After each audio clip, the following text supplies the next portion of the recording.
city calls, stones remember all. Hear the shepherd's song, the herald summons,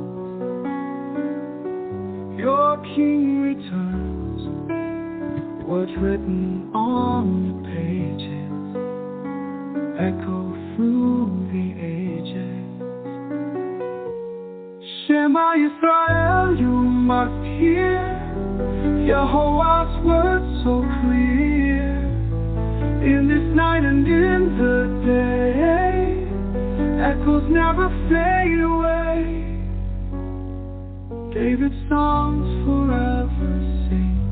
Mashiach's gift to you we bring. Lift the shofar to the sky. Yahowah is El Shaddai. Shema Yisrael, hear the sound, a message for you coming down. Daughters of Zion, lift your voice. The time has come to make your choice. Shema Yisrael, you must hear Yahowah's words so clear. In this night and in the day, echoes never fade away.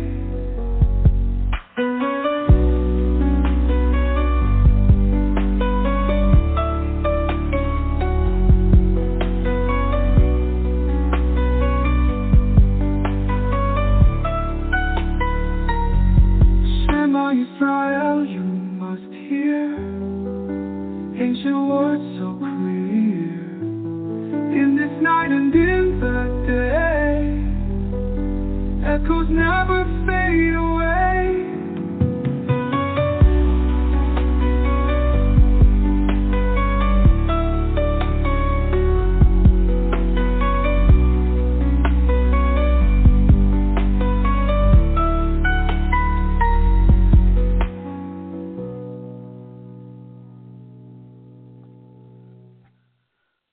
Wow. Oh, wow. That's an extremely. It's very touching. It's hard not to cry. Mm-hmm. It isn't. Yep. Well, that is a song that was written called the Song of the Herald. It was written by Dee, who sang the excuse me, who sang that song. Yep.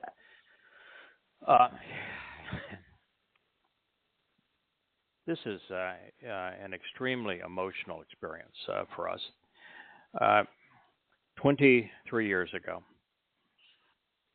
a God whose name I did not know, a God whose name no one knew at the time. It was on a Towrah immediately after 9/11, 2001, and he approached me and asked me to do what I have now dedicated the last 23 years of my life to. And serving as this herald, announcing the return of our King. His name is Dowd. It's been corrupted to David. He is the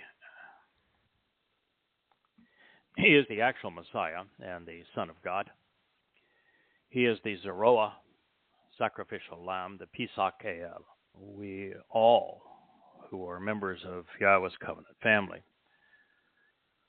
owe him our very lives.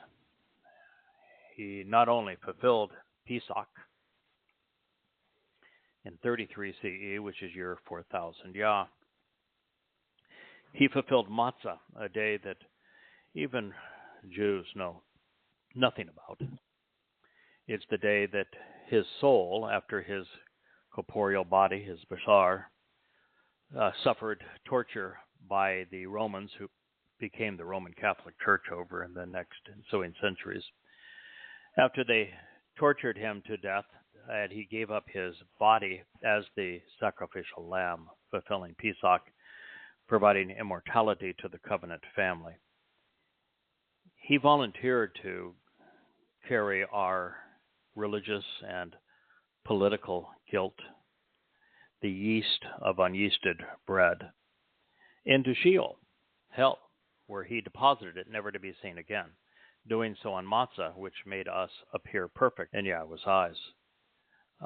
This allows Yahweh to adopt us into his family, with Dowd David being the firstborn of the firstborn children of Bekudim. And it is his life 3,000 years ago that we were initially dedicated to reporting, because Yahweh referred to Dowd as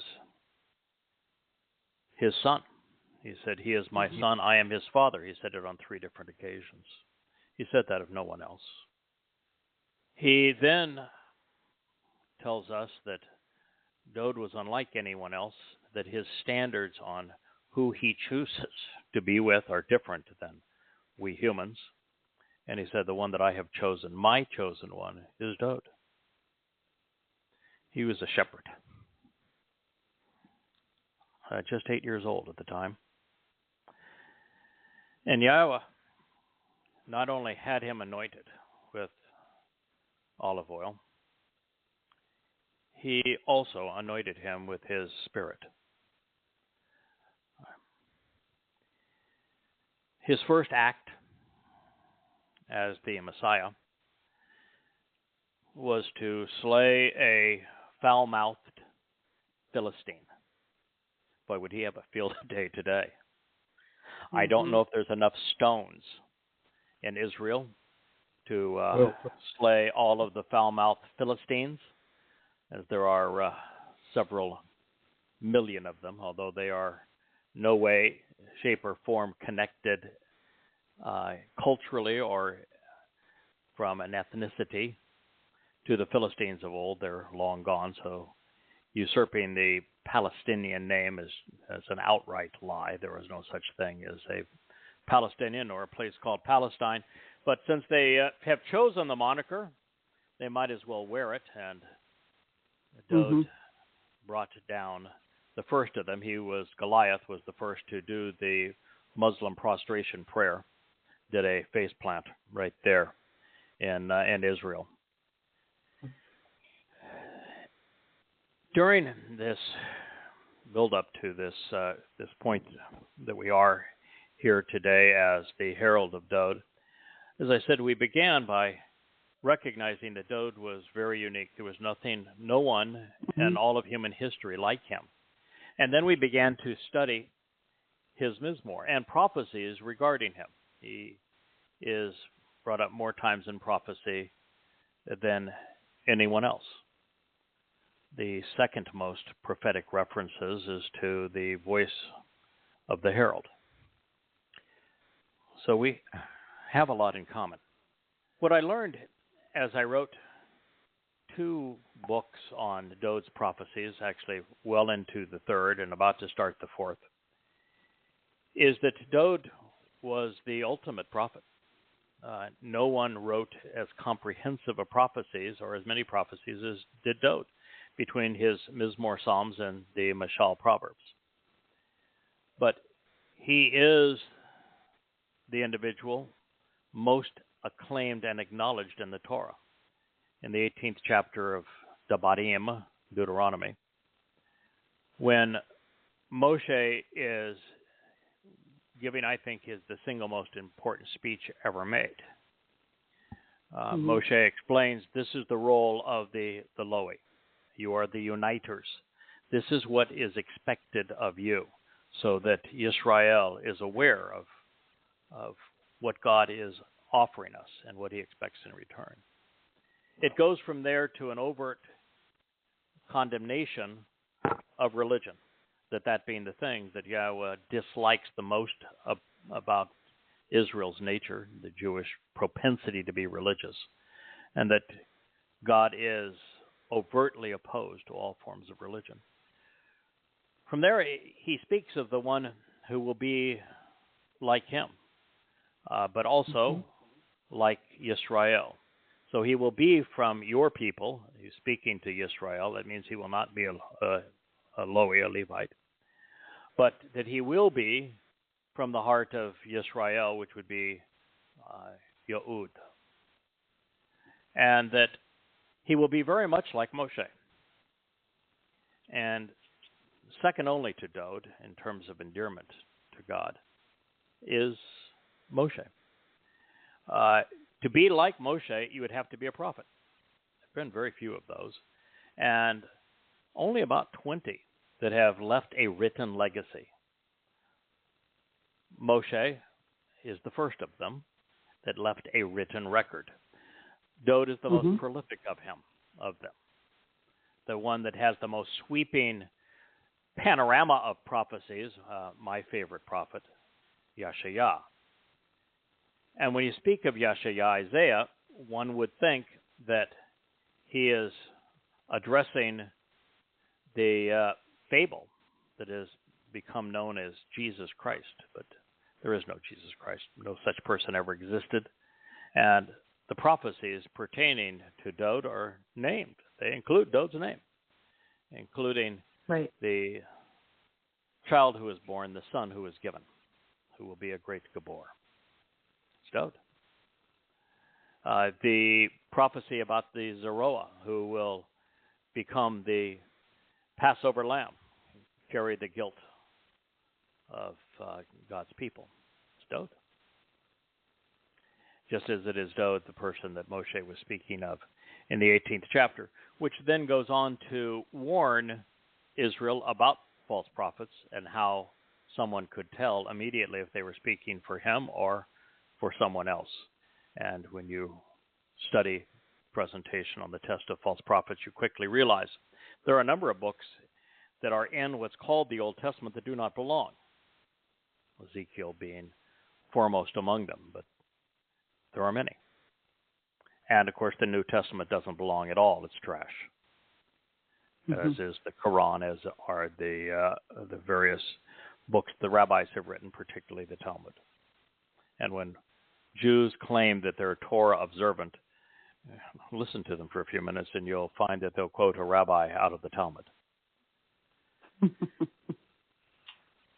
So we began to study what made Dowd so special. And while doing that, one of the terms that was applied to him that the Torah defines as sacrificial lamb is Zerah. And it was trying to figure out, wait a minute, if he is the Zerah, then he fulfilled Passover. And I wasn't prepared to deal with that.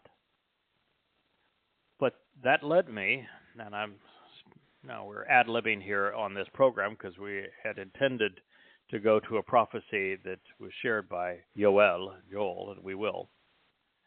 But this song is so moving, I think I need to explain why this song was written and what we're doing here. Please do. When I was studying why Zerah was used in context with Dowd, why Zerah was used in context with the introduction to Yahowah, Isaiah 53, that speaks of serving as the Passover lamb. Why was Zerah used frequently in Dowd's song, the 89th Mizmor? Probably the most compelling piece of literature ever written. Right. Where he is called the Messiah, where he's called the Son of God, where he's called the Chosen One, where he's called my firstborn, where he's spoken of as he is my son, I am his father, that he is returning as brilliant as the sun. There's no one like him. But as I was studying the uses of Zerah, then I was called back to what is really the ultimate Sermon on the Mount. It was delivered by Dowd's son, Solomon. And he uses Zerah in conjunction with a presentation that I had thought also applied to being a herald on behalf of Dowd. But I read this, and it speaks of an anachree of an individual from a foreign land speaking a foreign language who would be observant and responsive, and who would come and draw not only Goyim to Yahowah and reintroduce Yahowah by name, but also would call Israel back to Yahowah. It's very detailed about the prediction of this individual, and I'm reading this and said, there is no one besides what I have done now these past 20 years who qualifies this, and we're out of time for somebody else to step up. Right. And I was confronted by, therefore, this passage is speaking of me. I then turn back to Yeshaya 53, and it actually begins with a question, telling Israel that it is imperative that they listen to the one who figures out who the Zerah are. And there's 3 of them. And then I was doing a comprehensive review of Yeshaya for a series called Observations. And the 11th chapter is devoted entirely to an individual that Yeshaya, inspired by Yahowah, refers to as a choder, which can be translated really one of 2 different ways. They are related. The first is a secondary branch. Now, secondary branch is important because Dowd is the primary branch. He is the branch on the tree of lives. And he provided those additional lives to us by fulfilling his role as the Passover lamb. But there was a second tree in that garden. And the second tree in that garden bears my name, Yada, knowledge. Yes. And so, not nearly as important as that primary branch that is Dowd. But there is another branch, because the only way to get back to Eden is through knowledge. And Israel has lacked it for a very long time. Yes. And so we're reading about this choder, which is either the secondary branch or it is a sucker. Now, if you're into gardening and I say sucker, you probably have a favorable impression.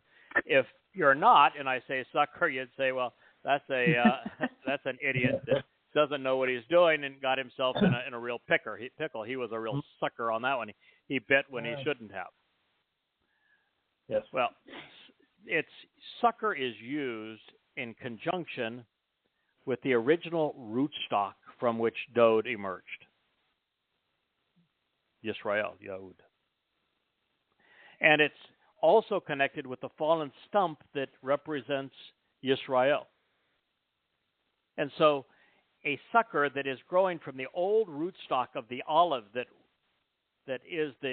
rootstock that is Yisrael and Dowd. And the stump that has fallen of that tree, giving it new life such that it can be productive again, so that there will be a harvest again of olives. Now that sucker is exceedingly valuable, particularly with 2 harvests and a homecoming on our horizon.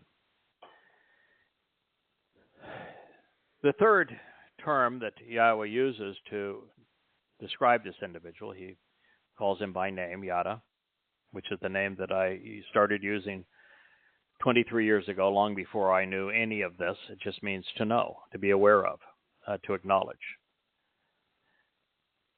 And then we found choder, the secondary branch and sucker. Then we found Nakar, the observant foreigner, or Nakri, my observant foreigner, from the Sermon on the Mount. And then Zerah, which can be translated a number of different ways, and they're all applied. For Dowd, he is the strong ram that leads the sheep.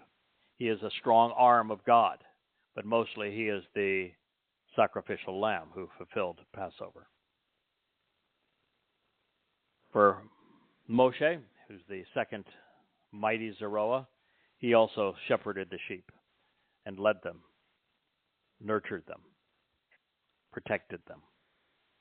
But the third meaning of Zeroah is actually the one that is derived from its root, which is zerah.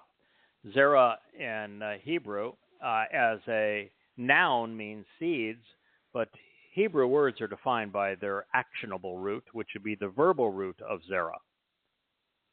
Verbal root of zerah means to sow seeds, such that they take root and grow when cultivated, produce a harvest. Well, that would be my role. We have the harvest of standing grain that is imminent 2 years from now on Towrah, May 22nd, 2026, as the time of Yaakov's troubles commences, of Israel's troubles, the Sar, Yisrael. And the harvest after that is the Towrah harvest. That will occur just 15 days before the end, 10 days before Dowd's return, a 20th day of September in 2033, which is your 6,000 Yah, to a solar eclipse, is when the final olive harvest will take place between Yehudim and Yisrael, and 10 days after Dowd returns, which is what we're heralding. He returns as king. He is essentially king of the universe. He is as God in our midst. He will be as brilliant as the sun. He is the returning Messiah, but he is also returning as our Savior, and so he has earned our utmost respect. So as we continue to study this remarkable man and what he had said, and I began to pay more and more attention to Hebrew moods. Hebrew is a language that has three primary ways to convey volition. Volition is free will. You can convey it in first, second, or third person. As I translated Dowd's first 30 Psalms, maybe for the third or fourth time, I realized that many of the statements he was making, he was speaking to Yahowah, and he wrote them in first and second person volition. I want, you have decided. You and I agree. We are of the same mind in this regard, and what they were in agreement on was Dowd serving as the Passover lamb, and of Dowd fulfilling Matsah leading to Bikurim. He figured it out. He was stunningly bright and figured it out just by reading the story of Abraham and Yishak on Mount Moriah, Revere Yah, in the first example of Pesach. And he figured out that he would be the lamb that the Father was providing. Wow. And he also figured out that by reading the Torah, which is really all he had available to him at the time, that Moshe, who's the greatest man who ever lived in terms of just resolute character, always doing the right thing at the right time for the right reason, never ever being selfish. And he realized that you could not be better than Moshe. But when you read the account of the Exodus, which I have no understanding whatsoever as to why religious Jews want to celebrate it, because they were horrible. Problem, yeah. And you just can't imagine people being more embittered, more repulsive, more disgusting, more unappreciative, reprehensible than the children of Israel when they're being escorted away from slavery by God in God's presence. It got so bad they said, we don't ever want to hear from you again. Don't ever talk to us again. We never want to see you again. We don't want to talk to you again. And that's when the going was good. That's before they really got nasty. And so Dowd is looking at this and saying, Moshe, here's the guy when he was in the lap of luxury. He was Pharaoh's right arm.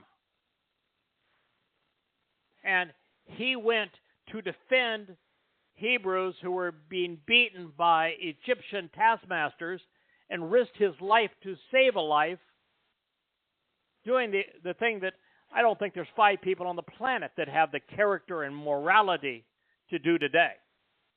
Mm-hmm. They'd prefer to take video of it and post it on their social media account. Yeah. No kidding. Moshe did the right thing, and you couldn't have been in a better position to say, I don't need this. I'm on this side. I get all the benefit of what is being done here. But he did the right thing. Of course, Jews being Jews. I mean, I serve Jews, but I want to tell you, you need to change. Continuing to do what you have done is irritating God, because what you did is you told Moshe after he saved you, go away. Who made you our Savior? We want nothing to do with you. He left, became a shepherd in western Arabia, right near Mount Towrah, exactly where the Israelites would return. And it was there that Yahowah did something that really changed my entire appreciation as to why God would reach out to somebody with no credentials whatsoever and ask them to perform in this way. Now, if you read Yahshua 11, the first thing you'll learn is that Yahowah recognized that the individual he was asking to do this had no qualifications whatsoever. So he said, I'm going to give you the 7 spirits, and I'm going to embolden you. I'm going to make you smart. I'm going to help you understand. I'm going to do everything you could possibly need in addition to being steadfast and dependable. I'm going to do it all for you. You're going to have no excuses. But what I recognized is that one of the reasons, and maybe the reason, that Yahowah chose Moshe, of all the people on the planet, he was 80 years old.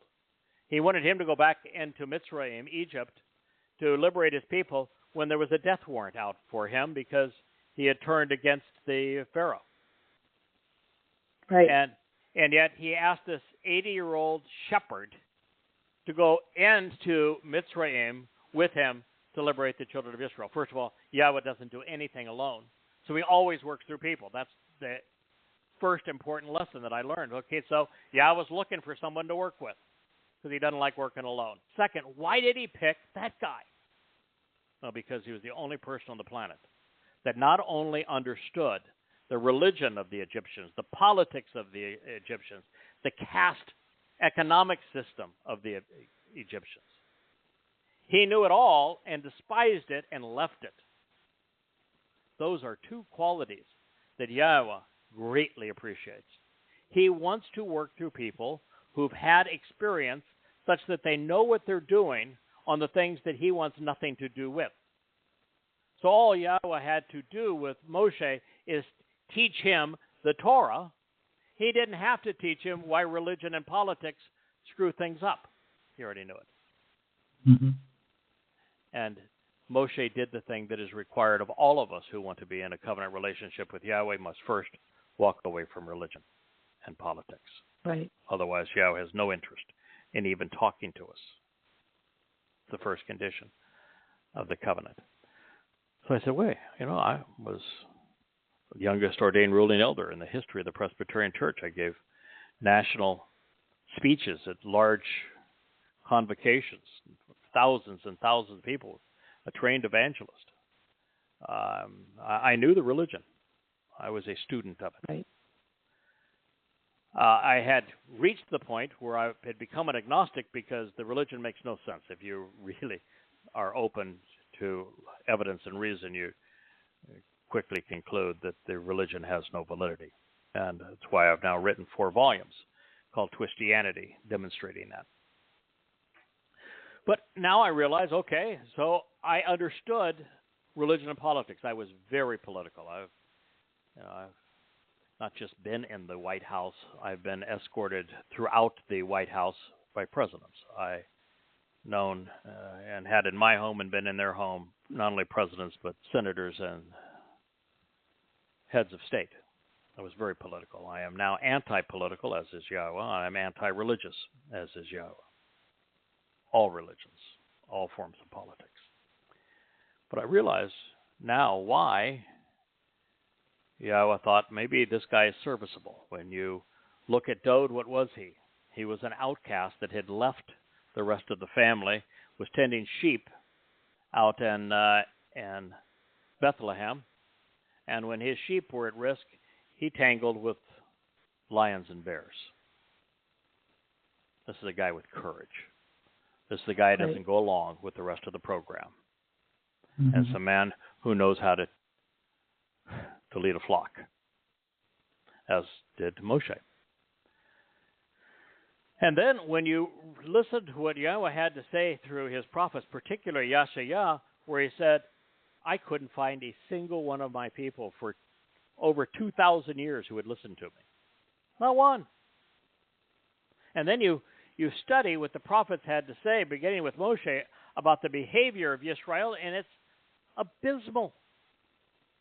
Israel, you need to change. You can't continue to pretend that you were chosen by God and that you are his first choice and that you have this wonderful relationship with him when you won't even say his name. You don't know 1% what I know about Yahowah. And I'm a goy. Shame on you. Mm-hmm. You don't observe the Moed Mikre. You got no understanding whatsoever what the terms and conditions are of the covenant, what Yahowah is offering, what he is expecting in return. You have no idea of his timeline. You have no idea that his son, Dowd, served to fulfill the first 3 Moed Mikre. You don't know when the next 2 are going to transpire. You don't even know that it's Dowd who is coming back as your Messiah and King, and the exact day that he is coming back to the very minute, 6:22 p.m., as the sun sets in Jerusalem on Yom Kippurim, October 2nd, 2033, or 6,000 Yah. You don't even know what year it is. You just need to wash it all out. I mean, what was it? Trump that during the COVID epidemic was talking about. They were talking about how bleach wipes out, all of the germs on contacts. So maybe we need something like that for the inside that'll kill the virus. Maybe we need a little bleach in the brain. Oh no! Because religion is a virus. It is a deadly plague. It is the most deadly plague in the history of humankind, and the single most destructive religion to Jews isn't Islam, although it has declared genocidal war on Jews 1,400 years ago and is living up to that pledge. It's not just Christianity that is responsible for the subjugation and oppression and harassment of Jews through the Inquisitions all the way through the Holocaust. None of that would have happened without Christianity. Nope. The most caustic religion for Jews is Judaism. It was rabbis who failed when it was obviously Dowd returning to serve as the Pesach Yow'el. He had written extensively about it. Through Daniel, he told you the exact day he was going to arrive to do this, what he was going to do, and the exact day he was going to arrive to do it. Through his 22nd Mizmor, he provided 1,000 years in advance of exactly what was going to happen on Pesach and how he was going to be crucified 500 years before crucifixion was even invented. Psalm 88, he explains how he's going to fulfill Matsah. He told you what he was going to do. You read the first 30 Psalms, you realize he volunteered for this and Yahowah agreed with him. And you don't know that. How could you not know that? It's obvious. It's the single greatest discovery in human history, even though it's obvious. Right. Who would have thought that the single greatest discovery in all of human history, the realization that Dowd in his second life volunteered to fulfill Pesach and Matsah leading to Bikurim so that we, for the first time ever, have an opportunity to have an extended life and to be perfected so we can enter Yahweh's company and be adopted into his family and inherit all that he has to give. And that it was Dowd who did this, that he is our Messiah. He is the Son of God. He is our shepherd. He is our king. Nothing more important. No, it's not that Jesus Christ guy. He didn't even exist. There was no Jesus Christ. Never. The fable gets its germ from what actually happened when Dowd arrived as the Messiah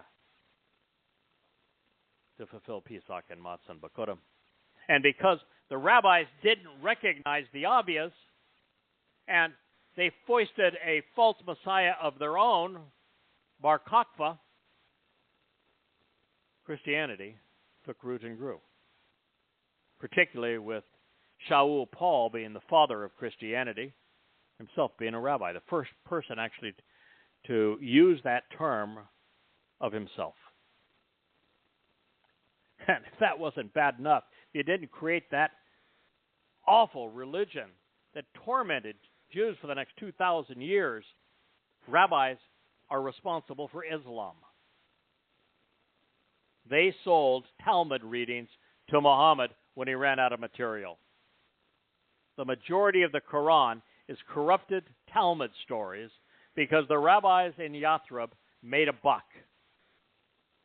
And then when the rabbis, being rabbis, mocked Muhammad when he claimed that those stories came from Allah, and when he twisted them such that they just were laughable, well, it's true they were laughable, but if you're selling somebody something and you know he's a psychopath, you don't mock him.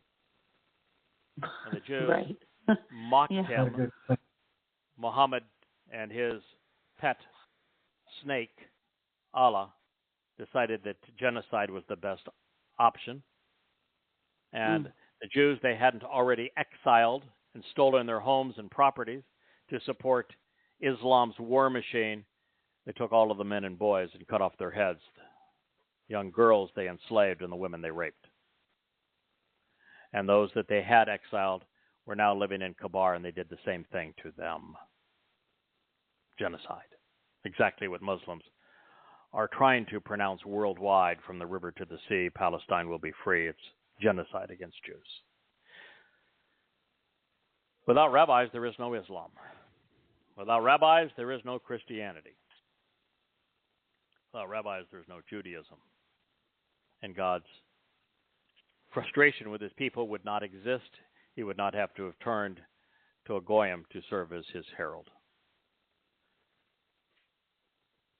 So we're looking at these terms, and I've shared with you what yada means. I've shared with you what choder means. I've shared with you what nakar means. And I've shared with you what zeroah means, all terms that Yahweh uses in this role. Second most prophecies only to Dowd himself, because someone has to serve as his herald. Why would God care about that? Why would he have, here's another one, Bashar, which is the term that was translated herald in this song. Bashar means a human spokesperson that not only sounds the alarm, but shares the good news. Why would God care? Why would he do that? Well, first, what he has shown through Dowd, fulfilling Pesach, Matsah, and Bikurim, through Dowd defending his people, through Dowd establishing the city of Jerusalem, from Moshe not only delivering the Towrah, but of leading his people out of harm's way. Yahweh chooses to work through people, so he was going to find somebody to work through. He works through humans, so it's going to be a Bashar. That's just who he is. That's the way he likes to operate. And it is what Jews required, because when the children of Israel told Yahweh, we don't ever want to hear from you again, God said, I agree with that. That has just worked out. That works out great for me, because you guys are miserable to be around. Didn't say it that way, but that's what he's thinking, and you can know it for certain if you read the circumstances about this. He said, Right. I rather like being in Moshe's company. I'll tell my story through Moshe, and he can then report it to you. And he did the same thing all the way through. Look at when Israel was its absolute worst under Ahab and Jezebel. Mm-hmm. And Yahweh had a single voice, Elia. Mm-hmm. And he said, yeah, go after them. Go after the prophets of Baal, the Lord, and Asherah, the queen of heaven and mother of God. Go after them. We're going to have fun with them. Be sarcastic. And then we're going to condemn them. Yahweh always worked through people, so he needed a spokesperson. He likes people who are sarcastic. He likes people who obviously... He found the right crowd. Yeah. He likes people who are very passionate, who are dedicated, who are bold, who are courageous. Mm-hmm. He prefers to work with smarter people rather than dumber people. I want to tell you that when you read what Moshe says in Devarim, he is brilliant, the connections he makes and his word choices. When you read Dowd's Psalms, you realize that was the most brilliant man who ever lived. Mm-hmm. God likes to work with people whose processors process information reasonably quickly and know how to make the connections that Dowd did, for example, to understand why it was appropriate for him to volunteer to be the Passover lamb. As I shared with you, he studied Moshe, and if they're not going to respect Moshe, how are they going to respect him? Because Dowd was a fully flawed individual. He was the best of the best at times and the worst at worst at other times. He was a flawed individual. And yet Yahweh saw him as perfect because of his great devotion to his people and to his relationship with Yahweh. And so Dowd realized, with this whole Absalom rebellion issue, what I did was embarrassing. If Moshe can't lead these people, how in the heck am I going to lead them for all eternity? And I think that's when the light went off and said, what if I am literally their Savior? If I offer my soul to carry all of their guilt away, if I offer my physical body to serve as the Pesach El to prolong their lives, if I show them the way home through firstborn children, Bakurim, I make that all possible. There won't be anyone in eternity that will be there apart from those who benefited from what I'm doing. 3 days, 2 of which horrible beyond imagination, for an eternity of appreciation was an easy call. He made it. Mm-hmm. And so over time, we came to add to this heralding mission is not just pay attention to Dowd, not just Dowd is the Messiah and Son of God, not just Dowd is the ultimate prophet. Dowd is our Savior, and Dowd is our returning King and Shepherd. He is the returning Messiah. And that's what all of this means when we hear a song of the herald. It is why it was so difficult after listening to it, and that's only the second time that I've heard it. But listening to what it is that we have been called to do, what we have been empowered to do, what we've dedicated the last 23 years to doing. Go to Yahowah.com. Yada means to know. Yah is a shortened familiar form of Yahweh. Yahweh is God's name. You can go to Yahowah.com too. So it takes you to the same place. Yahowah.com, Yahowah.com. You'll find 33 books, I think, currently on the shelf. They're all free. Depending on where you are in your quest for information, you can choose where you begin. If you want to know what in the world is happening to Israel and what it is about Islam that causes them to be so genocidal in their rage against Jews, then read Goddamn Religion. There's 5 volumes of it. There's nothing like it in the history of the world has existed that is as powerful as Goddamn Religion. If you want to understand what it is about Christianity that has been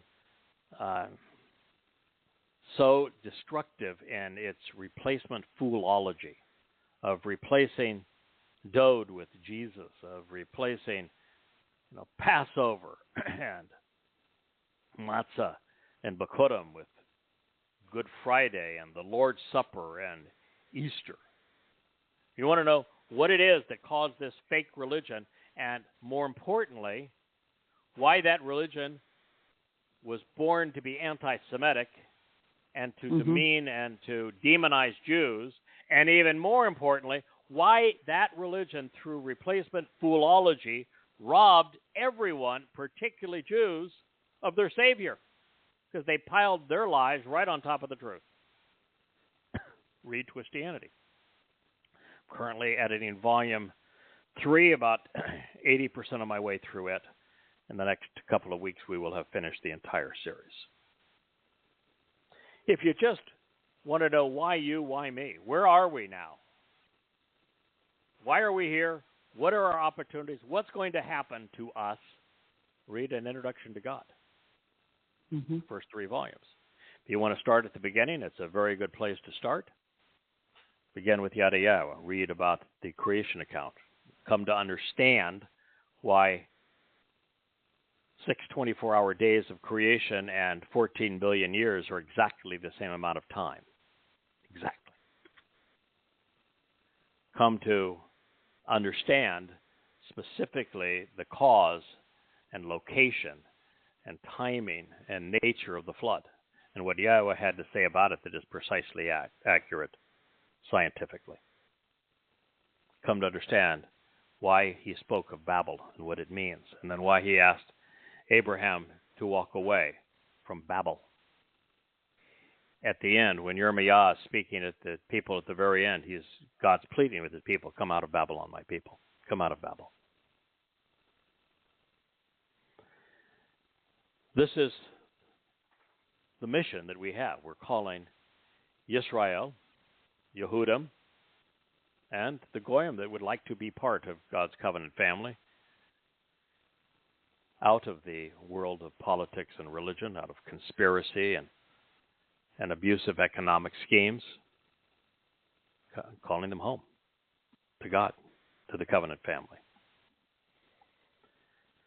And so that corporal body that Dowd sacrificed was a Bashar, and the herald that D sung of is the verbal root, meaning to proclaim news. And I was about to share with you, so why would Yahowah make such a big deal out of this Bashar herald? Well, it's because his son did this.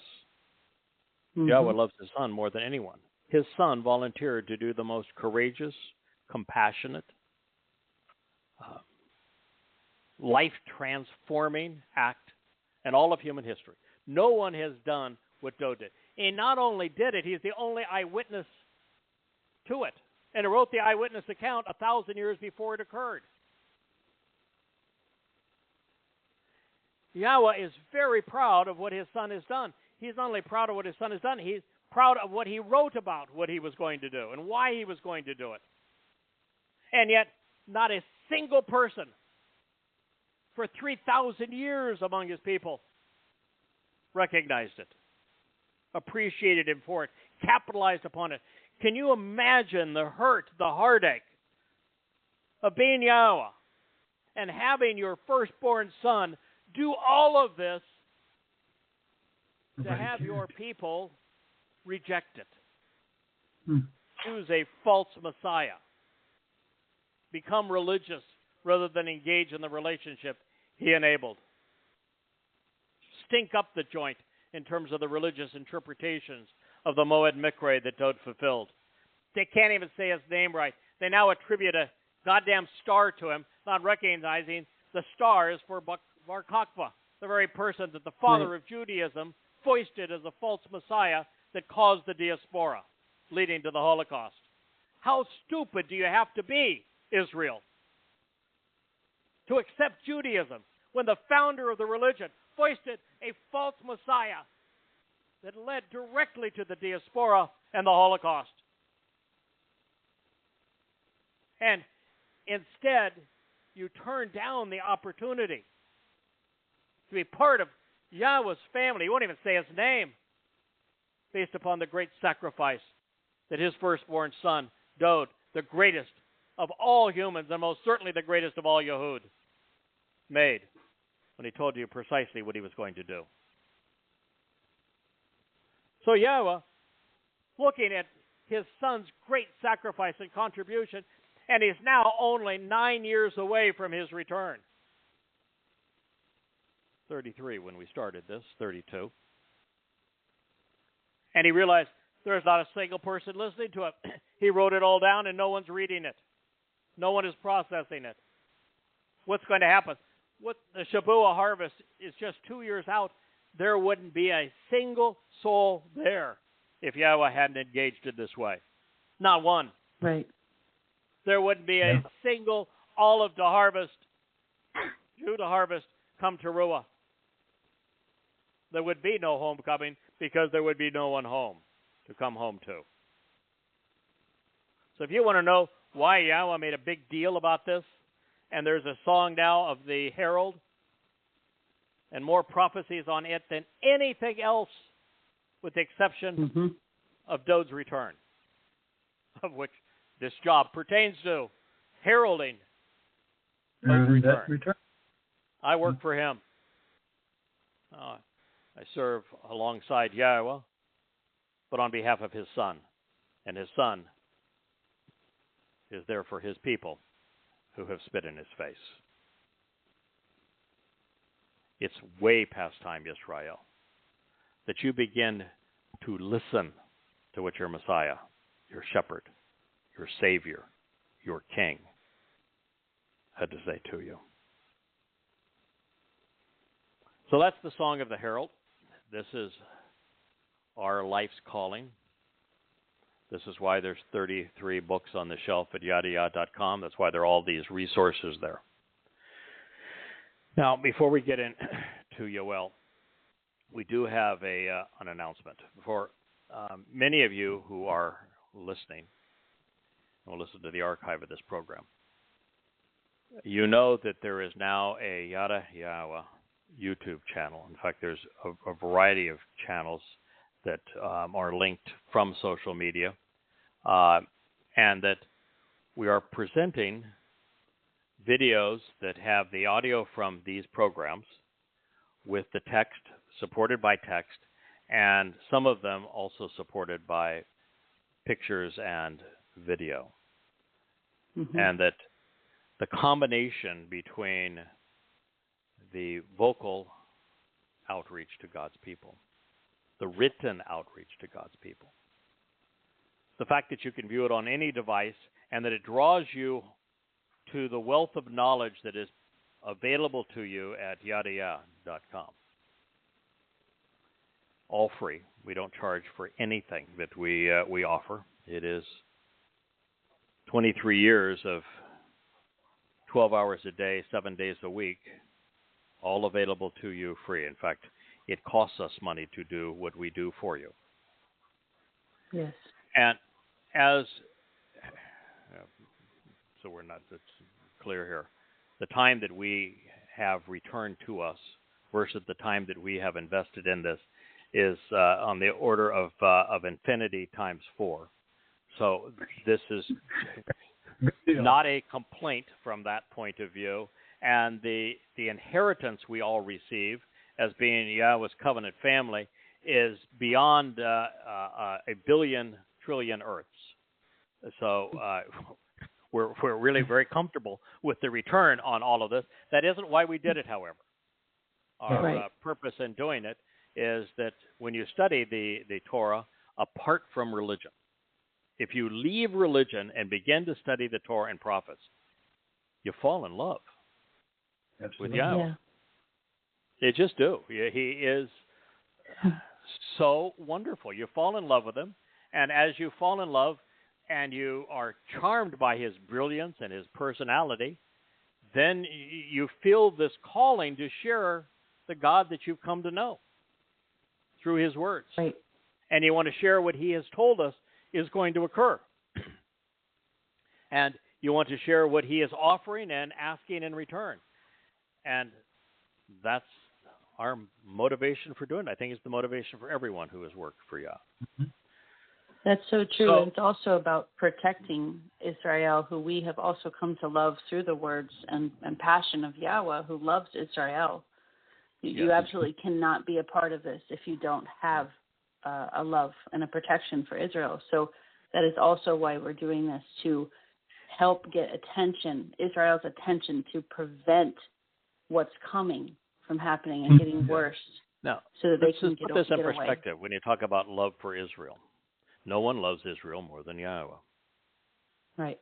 And yet, the single most prevalent theme throughout the Torah and prophets, the non-prophetic theme, and it grows over time to being prophecy as well, is God's disgust with his people's propensity to be religious. He condemns their propensity to be political, but it's the single greatest focus throughout the Torah and prophets is God's disgust with his people being religious and choosing religion over relationship. Yahweh tells them these things over and over and over again, thousands of times, because he does care for them. So when I chastise Yisrael and Yehudim, saying that you've been reprehensible as it relates to Yahweh, it is not because I don't like Jews. It's because of it. My entire mission is to awaken Jews to Yahweh. But there's no way to do that without letting God's people know how wrong they have been and how long they have been wrong. And until they're willing to acknowledge that everything that they have done has been wrong and counterproductive, just like Moshe. And while Moshe was in Mitzrayim, he was useless. When he walked away, then he became the single most important person on the planet. Right. While I was a Christian and I was engaged in politics, I would have been useless to God. Knowing those things and coming to despise them and walking away from them, I became available to him. This is what Jews need to know. They need to understand how horrible their religion has been, how horrible their politics are now that's tearing the country apart. Israel doesn't need an enemy. They're their own worst enemy. So we speak harshly of what God's people have done and are doing to get their attention so that there are those who are willing to listen, acknowledge that they have been wrong, and come to know Yahweh, understand what he's offering and expecting in return. In that regard, there are some exceedingly powerful videos on YouTube, the Yada Yahweh channel, and there's variations of that. There's probably 7 or 8 channels now on YouTube. And some of these videos are literally goosebump kind of category of power. Tonight on Rumble, and we're using Rumble initially because of the search bots on YouTube that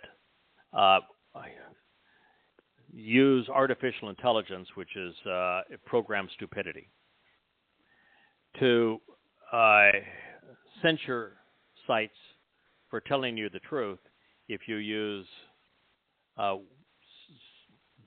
sayings that, even though they're true, they don't want anyone to say. There are truth police out there now, religious police, political police, speech police.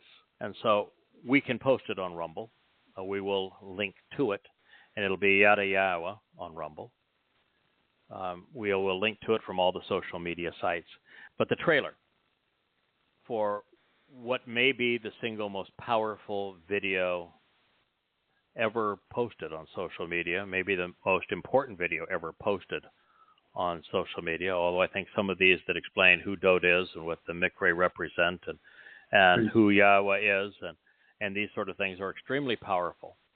But Israel is at war. And Israel's not at war with Hamas. It's not at war with Islamic Jihad. It's not at war with Iran. It's not at war with Hezbollah. It's at war with Islam. And Yahowah has a lot to say about this war, a lot. He details it. He told Israel exactly what was going to happen, which happens to be to the day, October 7th, and 2033, is exactly to the day 10 years from the time that the earth is restored and all Muslims are gone. All Christians and religious Jews, Haredim, are gone too, but that's another story. Exactly 10 years to the day. He told us exactly what was going to happen, and October 7th of 2023 is just a mosquito by comparison to the asteroid that wiped out the dinosaurs. Mm-hmm. This next attack will be 1,000 times greater, 1,000 times the jihadists, 1,000 times the death, 1,000 times the rapes, 1,000 times the hostages, 1,000 times the militants, 1,000 times the bombardments, 1,000 times. And that's going to occur not long after Israel is forced to doing what anybody with half a brain recognizes Israel cannot do and survive, which is to offer a terrorist state of Islam to those who wish to kill them. But it is going to happen. And when it happens, Israel will be so vulnerable that it'll be like the Neville Chamberlain moment, and Israel will face what will be its final solution if it weren't for God's intervention at the very end. But by that time, 2 out of every 3 Jews will die, and probably 90% of the rest of the human population. So it's going to be a very tough period out there. So, long story, probably longer still. My wife and Dee, my wife, I think, contributed a lot to it, but Dee has been the driver on this particular video. And maybe I'm wrong into who did how much of it. Maybe it doesn't even matter. It doesn't matter. She was very helpful, and yeah. The trailer for this video will be posted on Rumble this evening, and that sometime tomorrow, the full trailer. It is the most eye-opening video that you can even imagine in terms of what happened on October 7th, how horrible it is for progressives and for Muslims to be celebrating it, how horrible it is for the United States and Israel and Western Europe to be demanding Israel do this, that, and the other to protect civilians. There are no civilians in this conflict, except on the Jewish side, but there's none on the Islamic side. Showing them for who they are, what they did, and the implications going forward, because a far worse terrorist attack is coming. And the only way you can save yourself from it is to be part of the covenant family, which is why Yada Yah was there. But we're also going to tell you what's coming. I did a full year in advance of October 7th, 2023, explained what was going to happen, the magnitude of it, exactly how it would play out. And now I'm telling you, because the prophets have told us, that within 3 years, there will be the second phase of this at 1,000 times. So that is where we are, and that's video, very graphic. It does what I begged Israel to do. I said, you need to show the world how horrific Islam is. What they did, what they celebrate, what they believe, what the Quran says, how they act, so that when people rise up in the cities and they shout freedom for Palestine, you have an understanding that there is no such thing as Palestine, and that they are Muslims, and Islam is a death cult, and that you ignore it or pacify it at your peril, and that Israel is in a battle for its very life. And if there is no Israel, we're going to find a Holocaust times 2. If there is no Israel to be a safer haven, no place to go to, which is what happened in the 1920s and 1930s, and early 1940s, then it will be the Holocaust Part 2. And so the survival of Israel is exceedingly important, and we wanted the world to know just how disgusting the rioters are around the world, with the exception of those that are protesting Kamala Harris's political rallies and her convention. You just go right ahead. Yeah, those are good. But with that exception, they are revolting around the world, and particularly on college campuses, but in major cities around the world. Absolutely, horrendously disgusting. And the progressives who are making it possible, who are responsible for them to have this opportunity, there'll be a hell of a price to pay for what you have done. Your total foreclosure on morality, your complete hypocrisy. And we want everyone to be held accountable, including the college professors and chancellors and presidents who have sanctioned these kinds of things. And the liberal, progressive politicians who allow them a voice.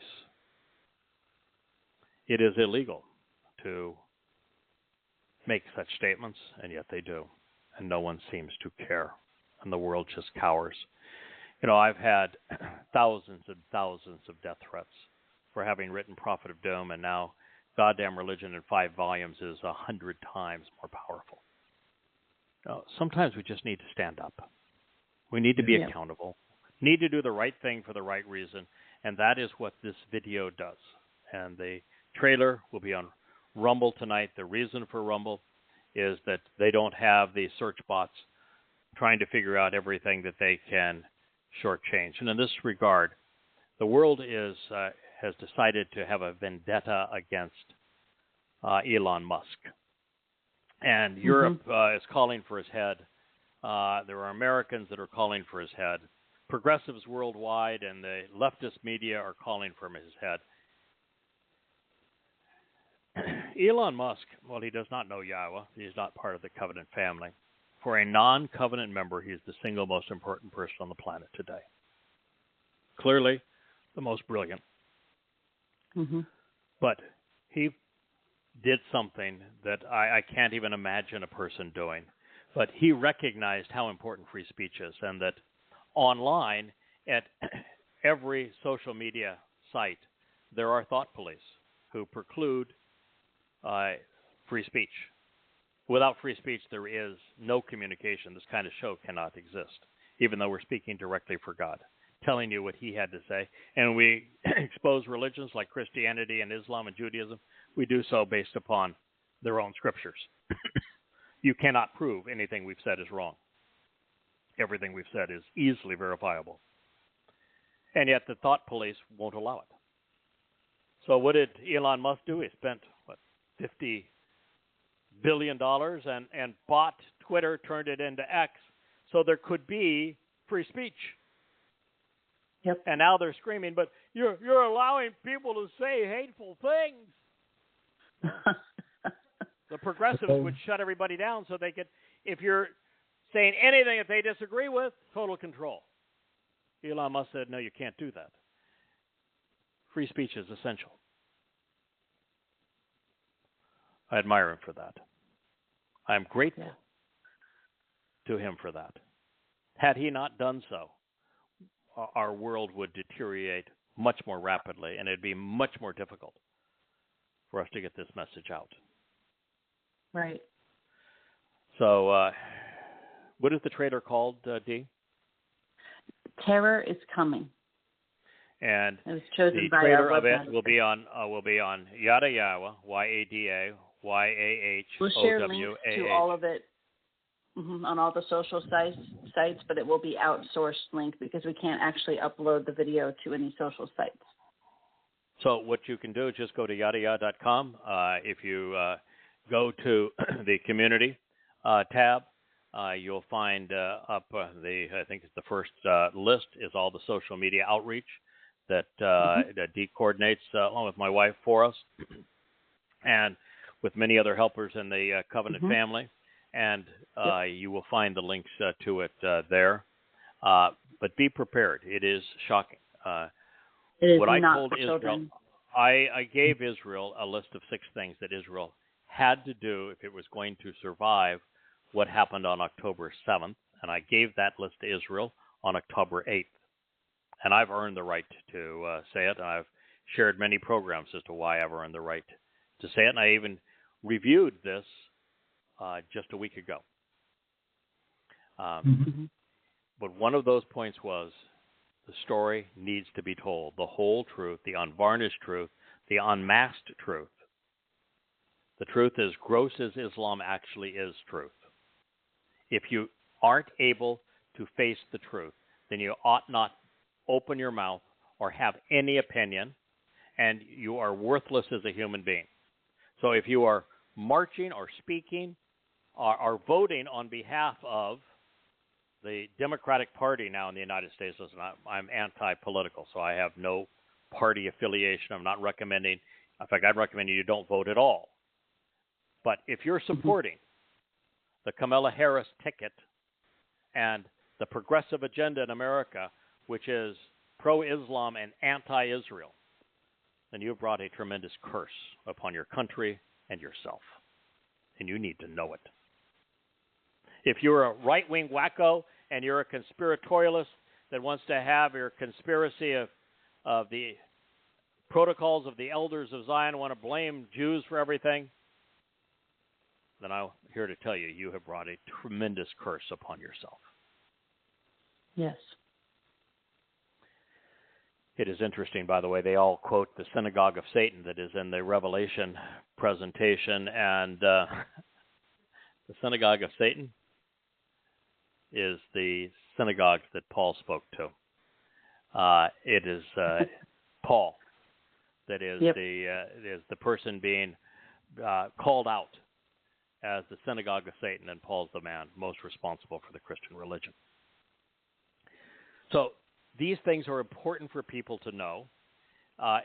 There are 3 places you can be. You can be just ignorant, so that you don't have a clue about any of this. Your life's meaningless and it's soon going to end. You can be on the wrong side, like progressives and Muslims and conspiratorialists are, and you can be contributing to the demise of God's people, and I'm going to tell you, there will be hell to pay, quite literally. It's a very foolish proposition, both morally and rationally, but also spiritually. Or you can do something extraordinary. You can make your life matter. You can actually please God. You can protect your soul and others, which is you can become informed. You can become passionate and knowledgeable and reasonable and bold and tell the truth. Join us, calling God's people home. Join us in condemning all of her foes. Those are your options. You have very little time left, so please choose wisely. All right, I did promise and wrote this was going to be a review of Yow'el. We're going to start with Yow'el 1:15. We took our review of that was a couple of weeks ago, but I want to read up to where we're going to rejoin. It begins, "This is the notification to those approaching this day." This is a notification to those approaching this day, because the day of Yahowah is near. A great force will be exerted upon the arrival of Shaddai, the one who is satisfactory and sufficient. Oh, my. You've been put on notice. Yep. The day of Yahowah, which is his return, with his son Dowd, is going to occur on Yom Kippurim in the 120th Yow'el year 6,000 Yah. Now, you can go to the Yahowah.com site, look at the timeline, which Dee also worked tirelessly on. Part-time, she is a mom. Full-time, I think she is a Yahowah strategist. That was cute. Yeah. Yeah. So you can check out that timeline. Now, that timeline was based upon the translations that I have done over the last 23 years, the conclusions that I have formed, and she was able to go through and validate it all more thoroughly than I probably did as I was writing these books about this timing. But that day of Yahowah is Yom Kippurim, October 2nd, 2033, if you want to put it on our calendar. Mm-hmm. A great force will be exerted. Yes, Dowd is returning. God is going to instantly incinerate all of those who have come against Israel who are opposed to Jews. Yay. He's going to transform the earth from the mess that it is in, a death zone by that time, into the conditions experienced in the Garden of Eden. We're going right back to the garden. And we'll enjoy life on this planet for 1,000 years as a garden, as Eden with our Father. The arrival of Shaddai. Shaddai says it all. Why? Mm-hmm. Because Yahowah, who happens to be the only God, creator of the universe, author of life, the one who provided his Torah and prophets,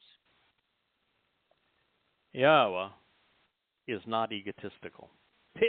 The one being in the universe who couldn't even be egotistical if he wanted to. I mean, how can you say something that would be boastful if you're God, right? I mean, Right. the only reason we exist and the life exists is because he created it. So it's pretty hard for God to be boastful, but yet Yahowah is approachable. Literally gets down on his needs to lift us up. That's why religious worship and prayer and bowing down is so offensive to him. The whole model is he gets down to lift us up. He's capable of doing that. We're not capable of going the other way around. So he just says, I'm satisfactory, I'm sufficient. I will do exactly what I said I was going to do. You'll be pleased. I'll get the job done. Trust me on this. It says that God is not egotistical and that he is approachable. I've worked with him now for the last 23 years of my life. We are best friends. We have a wonderful relationship. I do not worship him. I'm not fearful of him. Right. There are times when he nudges me pretty darn good. Like when I said I don't want to have to go back and rewrite Prophet of Doom. That was a dark time in my life, writing about Islam. It's Allah is Satan. Muhammad was the most deplorable man who ever lived. I did not want to do that. But on the morning of October 7th, when I saw what was happening, I said, God, I know that book is explaining why this is happening, but oh my God, I don't want to go back. It's the only book I hadn't rewritten in all that time. I wrote it 20 years ago. And God gave me a good poke in the side. I've taken care of you. Now take care of my people. So, Right. he can get his point across. When I was asking him, hey, I was sitting there with my wife, Leanne. We had just the one dog at the time, Asher, and Asher is an important part of our family. And we said, what's going to happen with Asher when we go? And what we thought was going to be the true harvest, now Shabat. And she says, so where do you think you're going?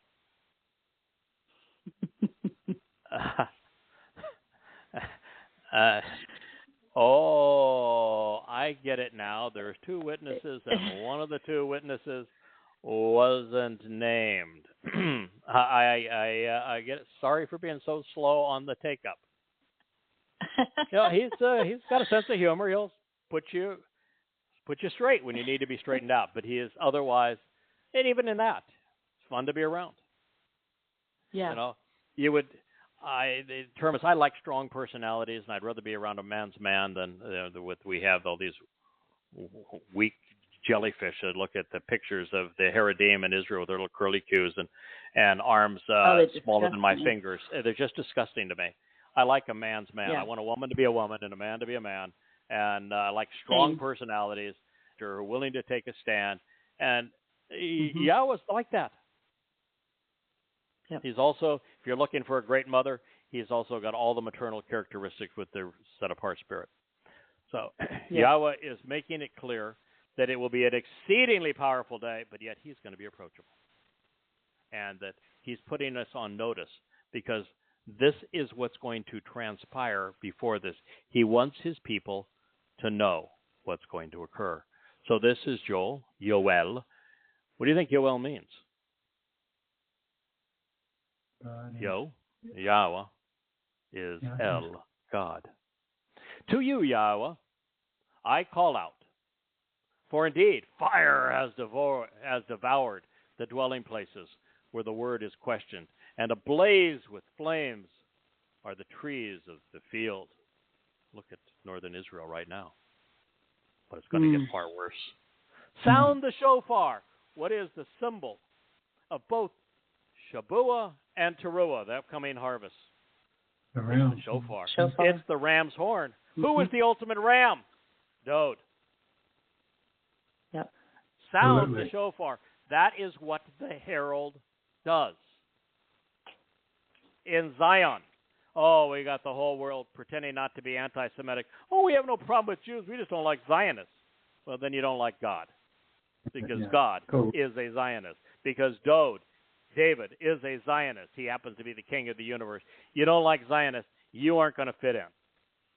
You're not going to be part of the community going forward. Sound the shofar in Zion, which means the signs posted along the way, signaling future action, providing a warning and an explanation and a shout of exaltation, a ruah.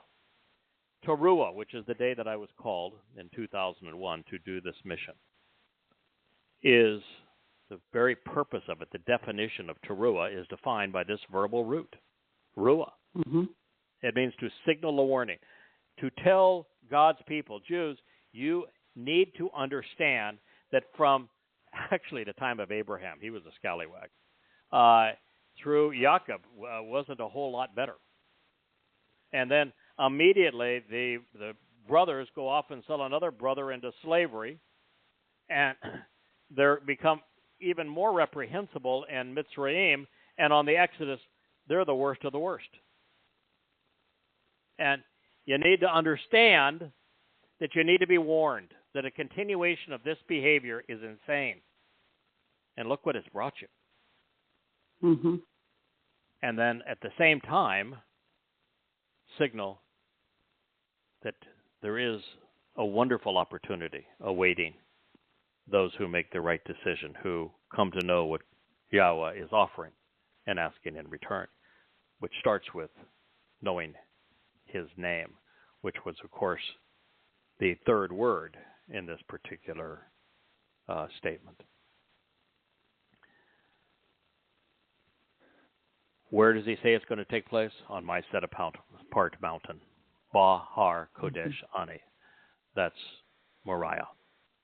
So sound the shofar in Zion, the ridgeline along the Moriah, from Dowd's home to Yahowah's home, along the signs posted along the way, which is the very story that we're telling you now, signaling future action, providing a warning and explanation, and a shout of exaltation on my set-apart mountain.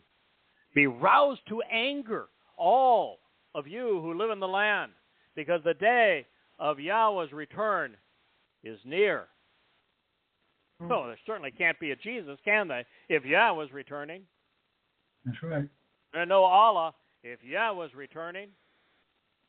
What in the world are you thinking about, Israel?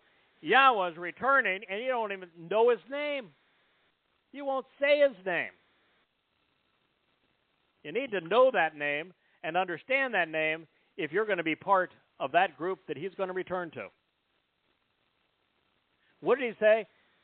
He said something that I wrote in the first sentence of the 5 books that I wrote called Observation, which is hate is a virtue. Today we're told that hate is the bad thing and that love is the good thing. No, you can't love until you learn to hate. If you don't hate Islam, then you cannot be moral or compassionate. That you have no love if you don't hate Islam. If you don't hate Rabbinic Judaism, the same thing is true. You need to know what to hate.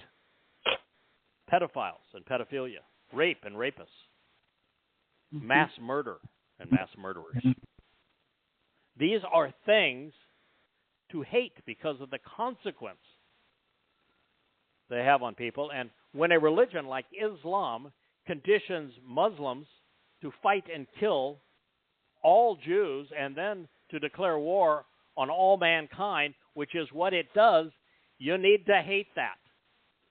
When Paul lied through his teeth in all of his 14 letters, and as his letters inspired the Gospels, it wasn't written the way you read it now. Matthew wasn't written until 95 CE. 6 decades after the events, and even then it was plagiarized entirely from 3 sources. Mark was used specifically by Paul, who wrote his book first, but after Paul's death, and all of Paul's letters were written and distributed. And Luke, of course, was Paul's healer and promoter.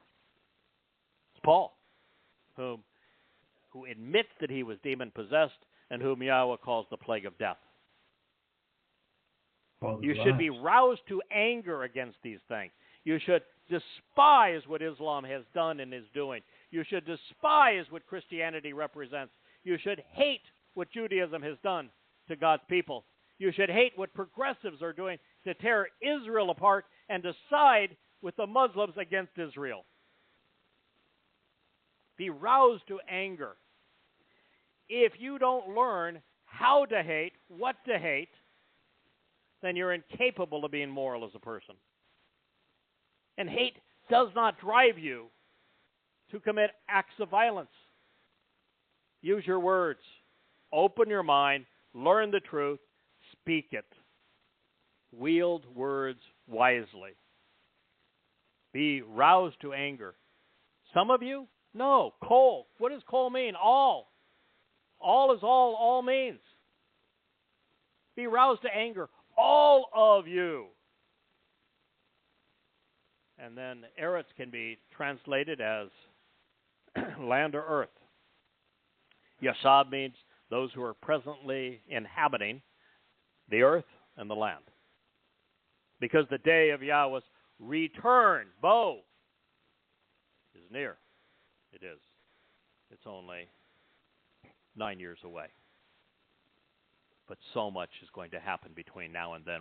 This is our last opportunity to make a difference. It will be a day of darkness, during a time of ignorance and confusion, when much is obscured, when there is a reduction in the sun's light, a day of obscuring phenomenon, gloomy and miserable, similar to the swarthy blackness which is spread out upon the mountains, with an enormous number of dim-witted and unenlightened people, so numerous as to be uncountable, the likes of which has never existed previously, even unto the dawn of time. And after this, it will never occur again throughout the years, generation to generation. Wow. Yow'el 2:2 says it all. We are right now in this time of utter darkness, of complete ignorance, of confusion, when the truth is obscured between progressives having control over education and indoctrinating an entire generation so they can no longer think. And the fastest growing religion being Islam, with 2 billion people indoctrinated to despise Israel, to call for the ethnicities and nations' demise. Spiritualists that are so screwed up, they wouldn't know the truth if it hit them between the eyes like a 2x4. This is a time of darkness, of obscuring confusion, of ignorance. There is a tremendous reduction of light, a time of obscuring phenomenon.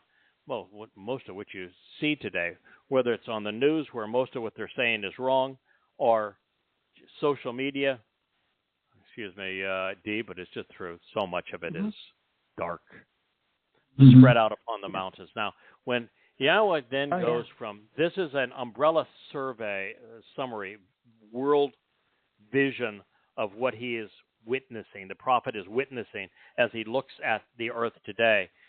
But then he's getting very specific. that spread out upon the mountains. There'll be an enormous number of dim-witted and unenlightened people, so numerous as to be uncountable. This is the thousandfold version of what happened on 10/7/23. He says, the likes of this have never happened previously. The largest invading force of all time was 5 million Germans that went into Russia. Russia, yeah. But they did not go in at one time. The largest one-time invading force, and this is a one-time invasion. That's why Iran hasn't attacked Israel to any degree, even after promising to punish them, is because they want to keep most of their ammunition and their troops free, and they want Israel to relax a little and pull back from their borders. And they're hoping for the establishment of the fake Palestinian state that they can use as this dagger in the heart of Israel, so that it's all at once and for all time. That's what we're talking about. So numerous they cannot even be counted, the likes of which has never existed at any time like this. And then God is saying it'll never occur again. Well, part of the reason it'll never occur again is He's returning with Dowd to eliminate all of those who have come against Israel. They'll be sent off to Sheol, and those who are the dunderheads will have an opportunity probably to go into the millennial Shabat as servants of the covenant members, but likely have no life beyond that, because you will have to have chosen to be part of God's covenant family to be considered an heir going forward. Then it says, as they approach, fire will consume them. So Yahweh is going to incinerate those who come against Israel in the final battle. And behind them, a flame blazes as the land and earth come to resemble Gan Eden, the garden of joy before them. I came to this conclusion probably 20 years ago, that when you look at the story of what occurred in the Garden of Eden, and then as Yahweh tells his whole story throughout time over the 7 epochs of human existence, that it's apparent that the Shabat is mirrored off of this, that the 7 Moed Mikre with Sukkah camping out all lead to this, that Yahweh loved the Eden experience where there was no religion, there's no politics, there's no dishonesty, there's just a loving family-like relationship where we celebrate life and do things together. That's what Yahweh is taking us back to. That's what He's restoring the conditions on this planet to. And the best way to get rid of the rubbish is to incinerate it, which is what Yahweh is doing.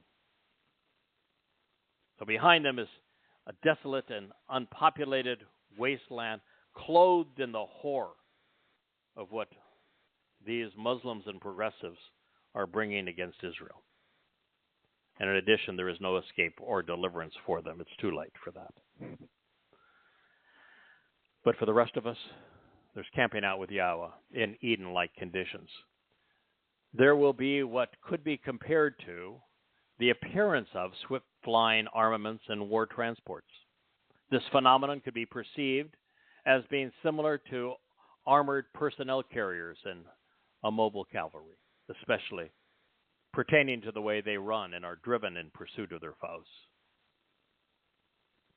As with the loud roar and thunderous rumbling of these wheeled military vehicles upon the summits of the mountains, their leaders seek the high ground as they leap about, springing into the air like the cackling of a flame, of a fire that is devouring the stubble. Such is the nature of this multitude of unenlightened people, this vast and severe throng of militants, drawn up, aligned, and arranged for war.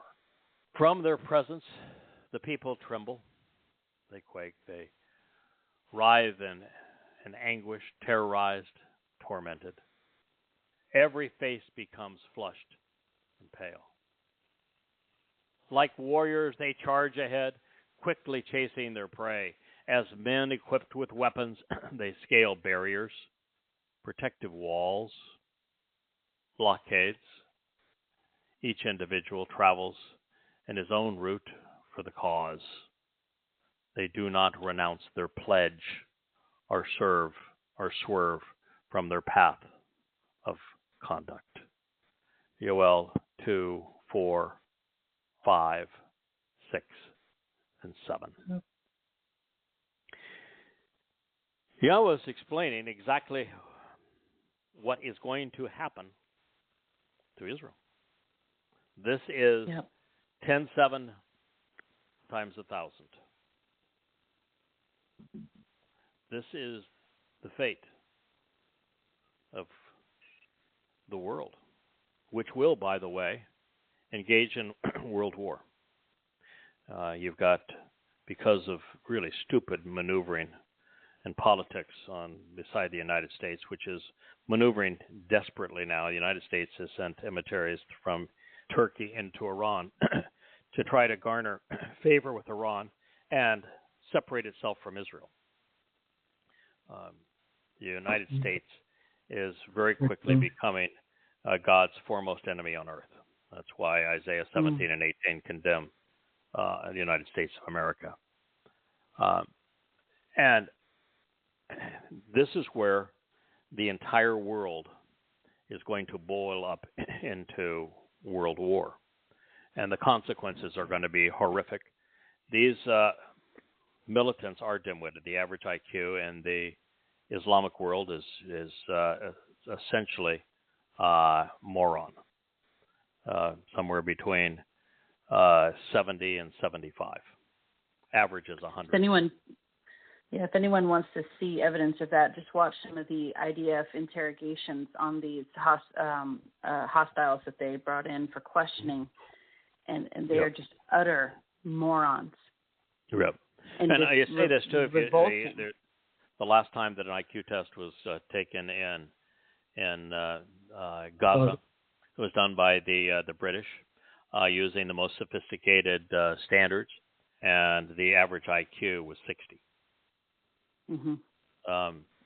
They used to have a word for it. It was retarded. Now the replacement would be developmentally disabled, but they're not developmentally anything. They are just stupid savages. They become monsters. They're vipers. Walking around with weapons, they attack without relenting. They rush into the city and towns, and from within the walls and barriers, running into the houses, like climbing through the windows, entering like thieves. The pledge that Yahweh says they are not renouncing is called the Pledge of Aqaba in Islam. The first year of the Islamic era is based upon this. So Islam is literally based upon the Pledge of Aqaba. And if I were to ask 10,000 people in the world, can you explain to me what the Pledge of Aqaba is? If they haven't read Goddamn Religion and my review of Islam, where the Quran, the entire Quran, is presented for you and put into the context of Muhammad's life, wouldn't know. Single most important pledge, right? In terms of the last 2,000 years. There's nothing to come close to it. Muhammad, after a whole series of embarrassments, I don't want to go through the whole thing here. You can read Goddamn Religion. But after enormous numbers of failures and promising to be a savage, found some pagans in Yathrib who pledged to wage war against all mankind. And Allah and Muhammad never let them forget it. It is the definition of a Muslim is one who is committed to being a mujahideen. Mujahideen is a jihadist that wages war against all mankind, starting with the Jews. That is what defines a Muslim. All good Muslims are terrorists. The only way to be a Muslim and not be a terrorist is to be a bad one, to be a hypocrite, according to Allah, and He's going to burn them in hell.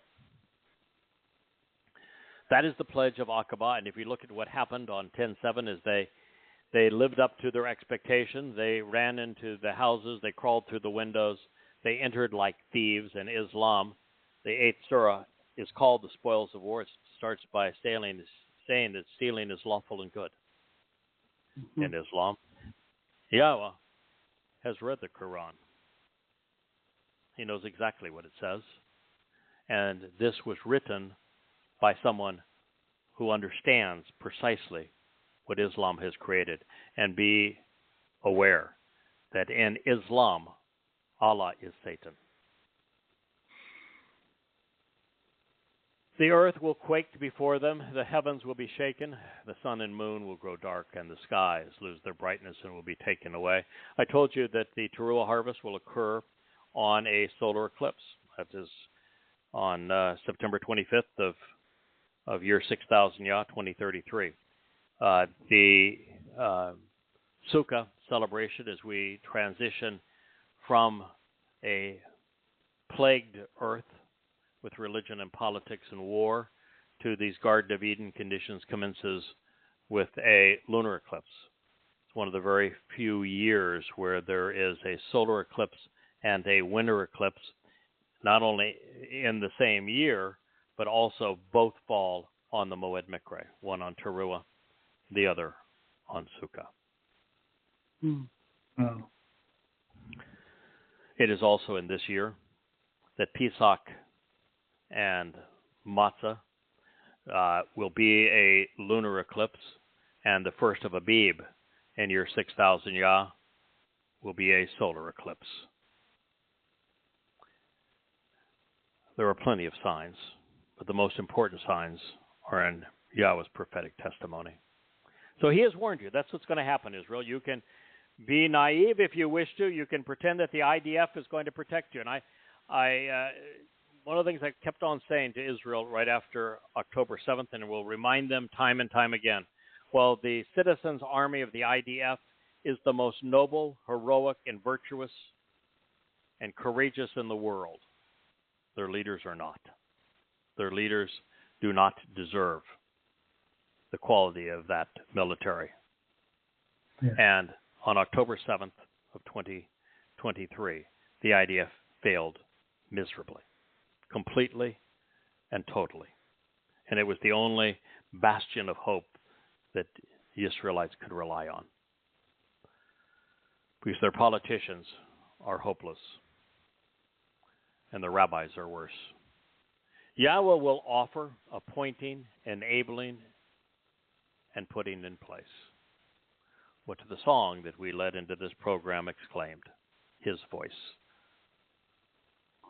For the reappearance and presence of his especially worthy individual and empowered and capable man of exemplary character, who is especially forceful and bold. We did this program before. It is very difficult to speak of these things, but yet it's important to Yahowah. It's important for his people to know that he has said this about the voice that is speaking on behalf of his people. Remember, his people said, "I never want to hear your voice again." God said, "I understand. I'll honor that request." And so here we are. Like it or not, I am that voice. Yahowah will offer appointing and enabling, putting in place his voice. You're hearing it here. This is your last opportunity to come clean, to walk away from religion and politics, to embrace Yahowah by name, to accept the conditions of the covenant, to attend the Moed Mikre as they were designed, to be part of his covenant family. Now, Yahowah is a proud father. Well, Dowd is the firstborn son of Yahowah. He has many sons and daughters in his covenant family. Be'eth is from Be'eth, which means family and home. And when someone is willing, flaws and all, because he doesn't see the flaws, because our flaws were carried by Dowd into Sheol, fulfilling on Matsah. When Yahowah experiences members of his family devoted to his calling, that are doing as he asked, that are devoting their lives to his people and to his return and to his son's return and to the making people aware of what his son has accomplished, he views them very favorably. So we shouldn't be surprised that Yahweh's view of his voice is much higher than anyone's, maybe than my wife and my two fur faces, I think, might have a similar view. But that would be it. But I'm laughing at this, but that is the nature of a loving father. Mm-hmm. If you're willing to go into the family business and do what Dad wants, and Dad happens to be God in this case, and that the work is saving his people from certain doom, where no one has been willing to do it for 3,000 years, and you're willing to engage and do this, God's happy about it. And so he says the appearance of the presence of his voice is an especially worthy individual, an empowered and capable man of exemplary character, who is especially forceful and bold. Well, we're going to agree on the last two. Yeah. For it is certain that his place to camp out is closely associated with him, greatly exceeding what is required, therefore robust and capable, influential and forceful, sufficiently competent to complete the mission. The mission is for there to be a wonderful and fulfilling Shabuah harvest, for there to be a wonderful gleaning on Towrah of God's people, and for them to be the most just joyous homecoming imaginable on Yom Kippur, when Yah returns with his son to Jerusalem. That is the mission. And well, God has other submissions, like he doesn't want anyone left without excuse. So our website makes all of this information available free to anyone in the world. There are, 8 billion smartphones today. Anybody can access it.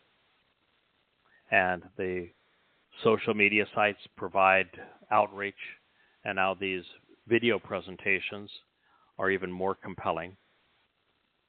So collectively, between the written and the spoken word and the video presentations and these audio programs, God is certain that the mission that he has given us will be completed as he intended.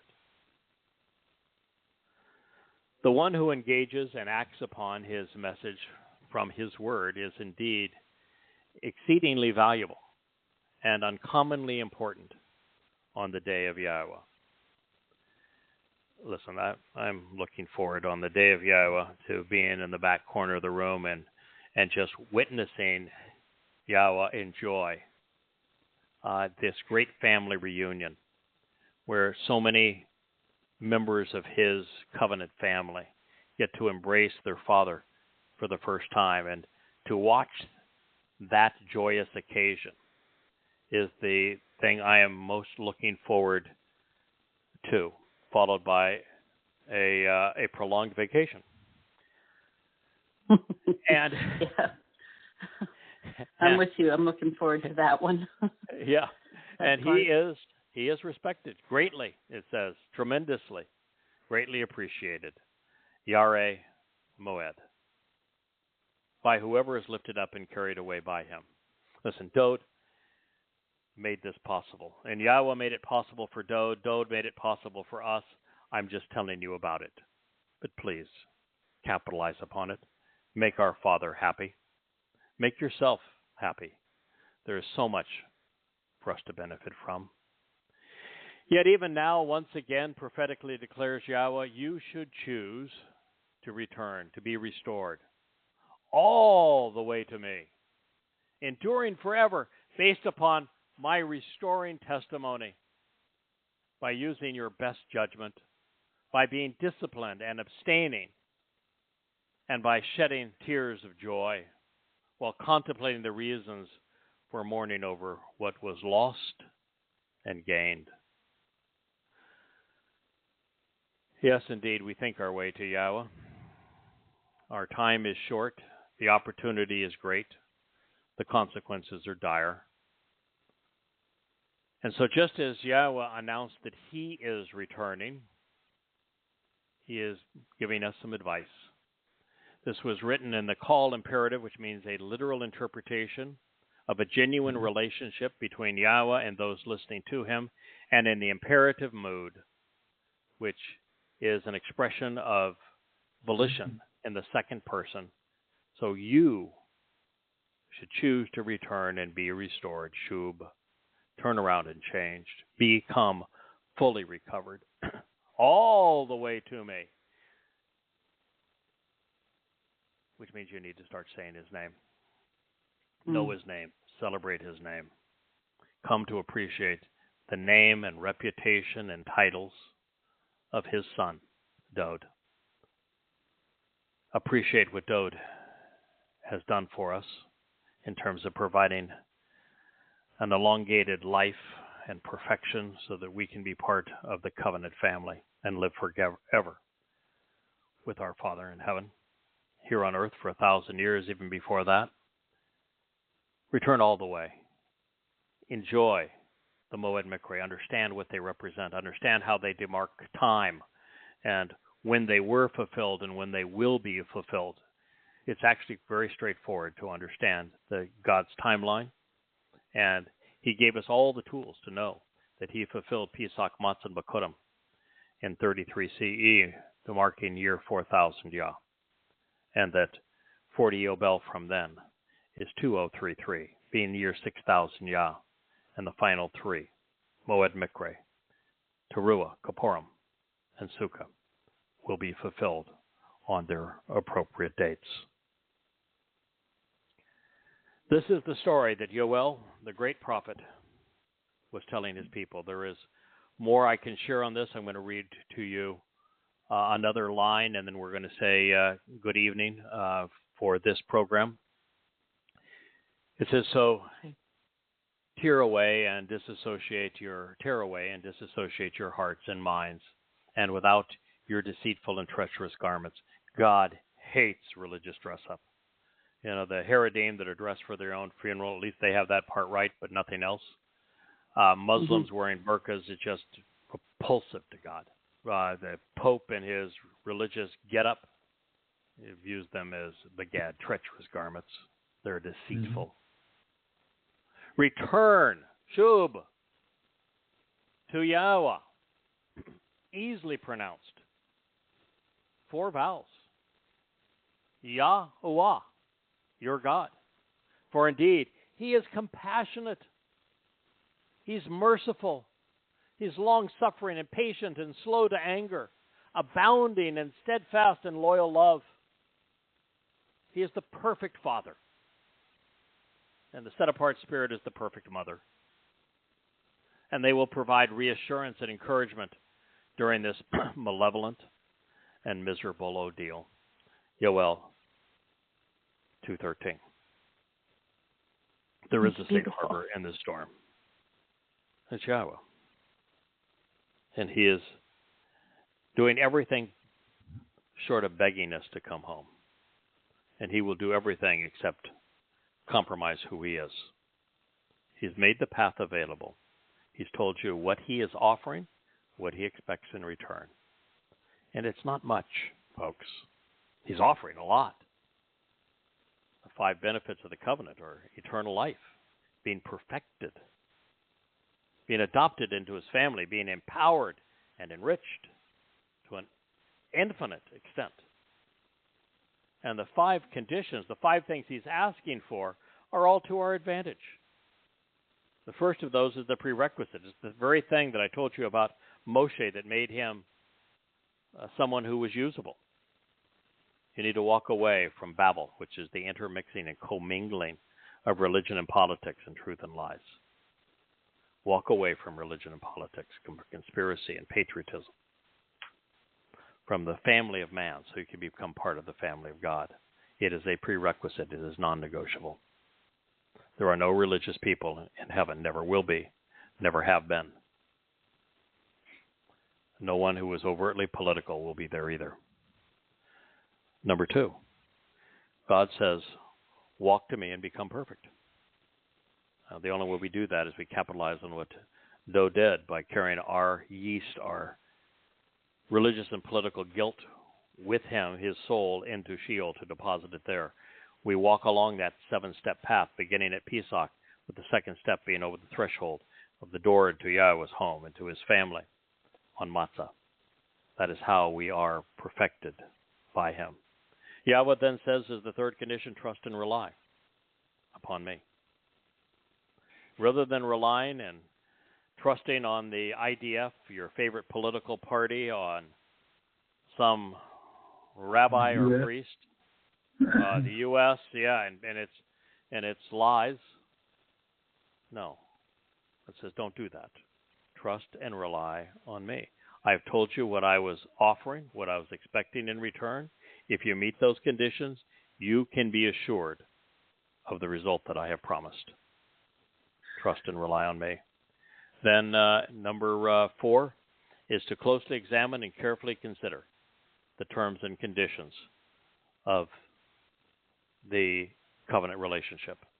He wants us to understand precisely what he's offering and what he's expecting in return. That's why we're going through this list at the conclusion of our program. And number 5, the very thing that Paul revolted against to become God's adversary, and the covenant's adversary, and the Torah's adversary, and Dowd's adversary. God says, as parents, we should circumcise our son on the 8th day, and as men, we should be circumcised if we wish to participate in Passover, this doorway to extended life, because it is our way of showing that we understand that we're being separated from the family of man, that we are being born into, cut into the covenant family of God. And it's this disassociation from one and association with the other, this distinction that makes us unique, that is the sign of this covenant that we have accepted it. Those are the 5 conditions. All of them are for our benefit. And the 5 rewards are eternal life, perfection, adoption as God's heirs and as his children into an everlasting universe in 7 dimensions where we are enriched and empowered, enlightened, and emancipated. And all of those promises are delivered through Dowd's fulfillment of the Moed Mikre, and the rest are waiting to be fulfilled in very short order with the Shabuah and Towrah harvest, the Yom Kippurim homecoming, and Sukkah as the earth returns to the conditions found in Eden. Every bit of that was conveyed through the prophet Yow'el. Yahweh is God. Well, I wish you a wonderful Shabbat to one and all. Normally we do this at the opening of the Shabbat. For us, the Shabbat is now concluding, and it is our pleasure to have been able to bring you this program and for this to be moved into the archives and hopefully become part of future audio programs that are posted on YouTube.